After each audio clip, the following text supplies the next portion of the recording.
Police వర్గ దీపం రోజు జలదీపం ఎలా వెలిగిస్తే ధనాకర్షణ జనాకర్షణ కలుగుతాయో ఈ వీడియోలో మనం తెలుసుకుందాం. కార్తీక మాసం 30 రోజులు పూర్తయిన తర్వాత మార్గశిర మాసం ప్రారంభం రోజు మొట్టమొదటి రోజు పోలీస్ వర్గ దీపాలని ఆడవాళ్ళందరూ వెలిగిస్తారు.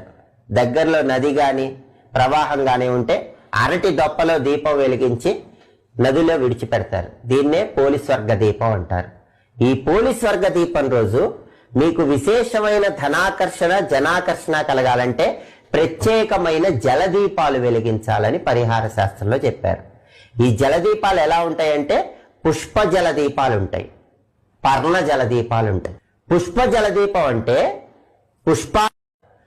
పోలీస్ వర్గ దీపం రోజు జలదీపం ఎలా వెలిగిస్తే ధనాకర్షణ జనాకర్షణ కలుగుతాయో ఈ వీడియోలో మనం తెలుసుకుందాం. కార్తీక మాసం 30 రోజులు పూర్తయిన తర్వాత